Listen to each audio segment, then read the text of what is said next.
അവധിക്കാലം വരാൻ പോവുകയല്ലേ. തിരുവനന്തപുരത്തെത്തിയാലേ നമ്മൾ കണ്ടിരിക്കേണ്ട കുറച്ച് സ്ഥലങ്ങളാട്ടോ ഇന്നത്തെ ഈ വീഡിയോയിലൂടെ നമ്മൾ കാണാൻ വേണ്ടി പോകുന്നത്.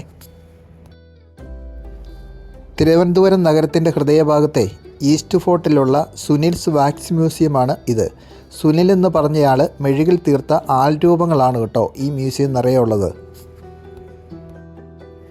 ഇത് ഗാന്ധിജിയുടെ മെഴുകുപ്രതിമയാണ് കേട്ടോ. ഗാന്ധിജിയുടെ മാത്രമല്ല, ഗാന്ധിജി മുതൽ നരേന്ദ്രമോദി വരെയുള്ള രാഷ്ട്രത്തലവന്മാരുടെയും പല പല നാട്ടിലെ സിനിമാ നടന്മാരുടെയും കായിക താരങ്ങളുടെയും ജീവൻ തുടിക്കുന്ന മെഴുകുപ്രതിമകളാണ് ഈ മ്യൂസിയത്തിൽ നിറയെ ഉള്ളത്.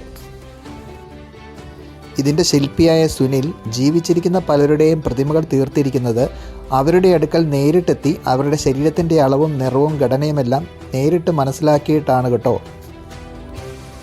ജീവൻ തുടിക്കുന്ന ഓരോ മെഴുകു പ്രതിമയും തീർക്കാൻ മാസങ്ങൾ സമയമെടുത്തു എന്നാണ് അവിടുത്തെ ജീവനക്കാരിൽ നിന്നും ഞങ്ങൾ മനസ്സിലാക്കിയത്. ജീവിച്ചിരിക്കെ കാണണമെന്ന് ആഗ്രഹിച്ച പലരുടെയും ജീവൻ തുടിക്കുന്ന പ്രതിമകൾ നമുക്കിവിടെ കാണാൻ കഴിയും. തമിഴിലെ പ്രമുഖ വില്ലൻ പ്രകാശ് രാജും ശ്രീ രവിശങ്കറും മന്നത്ത് പത്മനാഭനും ശ്രീനാരായണ ഗുരുവുമെല്ലാം ഇവിടെ നിരന്നു നിൽപ്പുണ്ട് കേട്ടോ.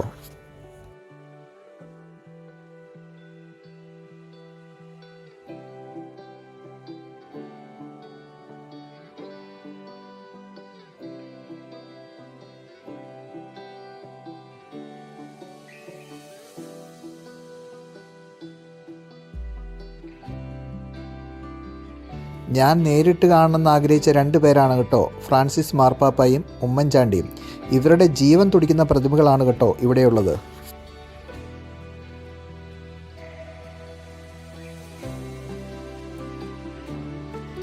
രാജീവ് ഗാന്ധിയും ഇന്ദിരാഗാന്ധിയും ടാഗോറും അംബേദ്കറും എല്ലാവരും നിരനിരയായി നിൽപ്പുണ്ട് കേട്ടോ.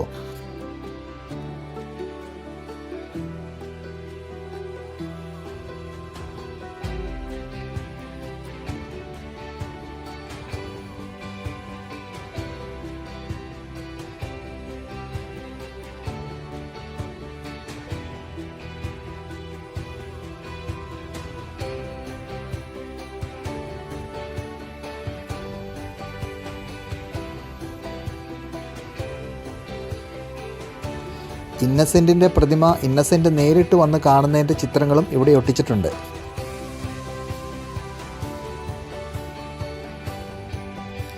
കണ്ടില്ലേ ക്രിക്കറ്റ് ദൈവം സച്ചിനും ക്രിക്കറ്റിലെ രാജാവ് കോഹ്ലിയും നിൽക്കുന്നത്.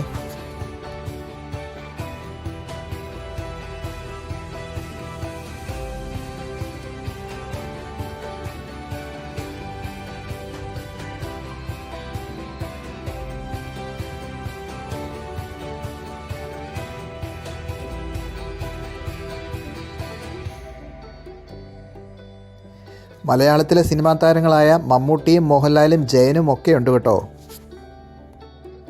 അവർ മാത്രമല്ല, രജനീകാന്തും വെങ്കടേഷും സൽമാൻ ഖാനും എല്ലാവരും ഉണ്ട്.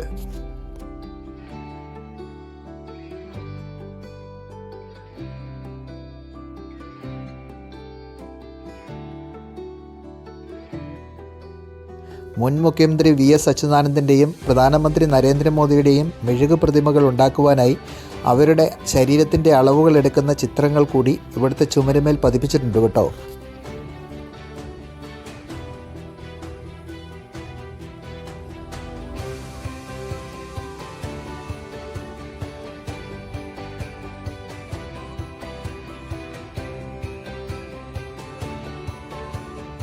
വാക്സ് മ്യൂസിയത്തിലെ മെഴുകു പ്രതിമകളും ചുവർ ചിത്രങ്ങളും നിങ്ങൾ കണ്ടില്ലേ. ഇനി നമുക്ക് തിരുവനന്തപുരത്ത് തന്നെയുള്ള മ്യൂസിയം ഗാർഡനിൽ പോവാം. അവിടെ നമുക്ക് നല്ല നല്ല ചെടികളെയും പൂക്കളെയും മരങ്ങളെയും കണ്ട് അവിടെ വിരുന്നെത്തുന്ന ജീവികളെയും പക്ഷികളെയും കണ്ടിരിക്കാം. മഴയില്ലെങ്കിൽ വൈകുന്നേരമായാൽ മ്യൂസിയം ഗാർഡനിൽ നല്ല തിരക്കാണ് കേട്ടോ. ഇവിടെ എത്തിയാൽ പലതരത്തിലുള്ള ആളുകളെ നമുക്ക് കണ്ടെത്താൻ കഴിയും. സൗഹൃദങ്ങൾ പുതുക്കുന്നവരെയും സൗഹൃദങ്ങൾ കണ്ടെത്തുന്നവരെയും വേദനകൾ കൈമാറുന്നവരെയും കാമുകന്മാരെയും ഒക്കെ ഇവിടെ നമുക്ക് കണ്ടെത്താം. വൃദ്ധരായ പല സുഹൃത്തുക്കളും ഇവിടെ വന്നിരുന്ന് ഒരുമിച്ചിരുന്ന് പാട്ടുപാടി പ്രാവുകൾക്ക് തീറ്റ കൊടുത്ത് സന്തോഷം പങ്കിടുന്നതും കാണാം.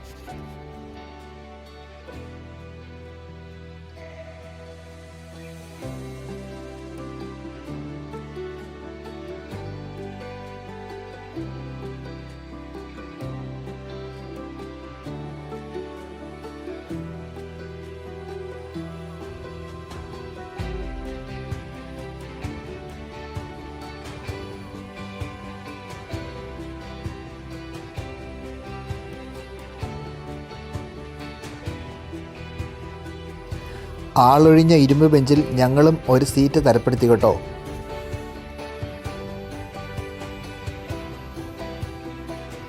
മ്യൂസിയത്തിൽ വിരുന്നെത്തുന്ന സന്ദർശകരിൽ നിന്നും എന്തെങ്കിലും ഭക്ഷണ സാധനങ്ങൾ താഴെ വീഴുന്നുണ്ടോ എന്ന് നോക്കി നിൽക്കുകയാണ് കേട്ടോ ഈ അണ്ണാറക്കണ്ണൻ. കയ്യിലിരിക്കുന്ന ഭക്ഷണപ്പൊതിയിൽ നിന്നും കടലുകൾ വിതറി പ്രാവുകളെ പൂട്ടുകയാണ് കേട്ടോ ഈ ചേട്ടൻ.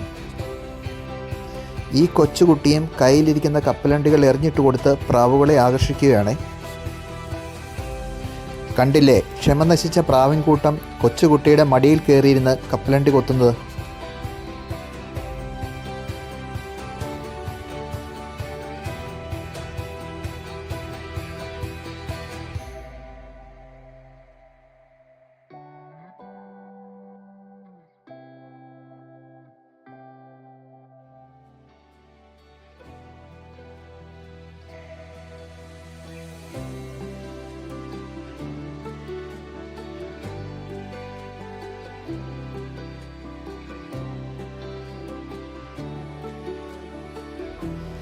കുറേ നേരം പ്രാവുകളെയും അണ്ണാരക്കണ്ണന്മാരെയും അവർക്ക് തീറ്റ കൊടുക്കുന്നവരെയും കണ്ടിരുന്ന് കുറച്ചു നേരം കഴിഞ്ഞപ്പോൾ ഗാർഡൻ്റെ മറ്റൊരു സൈഡിലേക്ക് ഞങ്ങൾ നടന്നു നീങ്ങി.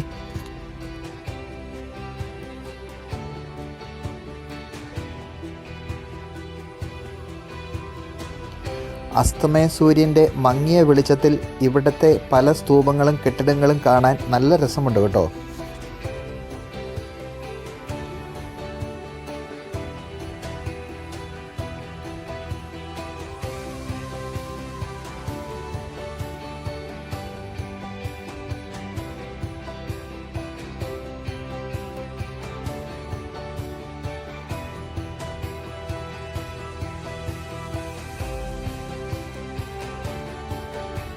അവിടെ ഉണ്ടായിരുന്ന ഒരു തെരുവ് നായ ഓടി വന്ന് തൻ്റെ സുഹൃത്തിനോട് എന്തൊക്കെയോ കുശലം പറഞ്ഞ് മടങ്ങിപ്പോകുന്നത് നമുക്ക് കാണാവേ. ഇതിനടുത്ത് തന്നെയാണ് കേട്ടോ തിരുവനന്തപുരം മൃഗശാലയും. അവധിക്കാലത്ത് കുട്ടികളും ഒത്തു വന്നാൽ ഏറെ നേരം സന്തോഷിക്കാൻ പറ്റിയൊരിടമാണ് കേട്ടോ ഇവിടവും.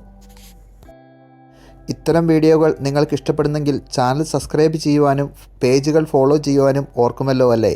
നന്ദി.